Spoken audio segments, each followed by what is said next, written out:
Cynthia, the pandemic has already highlighted significant global inequalities, and we know that Canada is currently leading the world in vaccine purchases per capita. Vaccine hoarding could make the problem worse, while other lower income countries are falling behind. Our priority is getting doses into arms as quickly as possible, because we've got a lot more vaccines on the way. More than is needed to vaccinate Canada's entire population. In fact, the country has secured enough doses to inoculate every Canadian 5 times, drawing global criticism that Canada is hoarding vaccines, while nearly 70 lower-income countries only have enough doses to vaccinate 1 in 10 people, according to advocacy groups. So we're into an era of vaccine classism. I hope it doesn't become vaccine apartheid.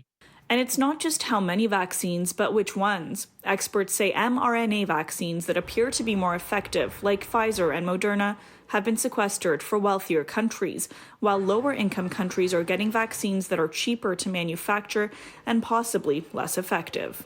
That's kind of unavoidable, given the nature of the production demands on the mRNA vaccines, the fact that it is more expensive to create, and the fact that the countries that make them probably want to keep them for themselves.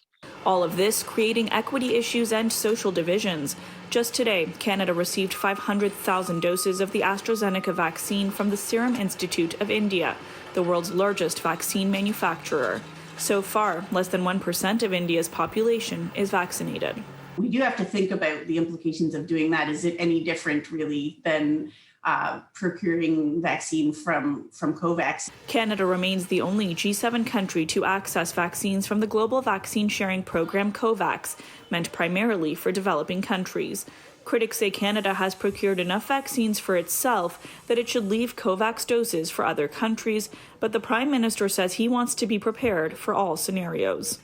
We made such a deliberate effort to sign more deals with more different companies than many of our fellow countries, in order to be able to assure that regardless of disruptions or challenges or some vaccines not working out at all, we would be able to get Canadians vaccinated as quickly as possible. We're being nationalistic about this, and that could come back and bite us where in the future if we're not careful. Canada is expected to receive 1.9 million doses of the AstraZeneca vaccine from the COVAX program. It's also worth noting that Canada is falling behind its peer countries and has one of the lowest vaccination rates in developed nations.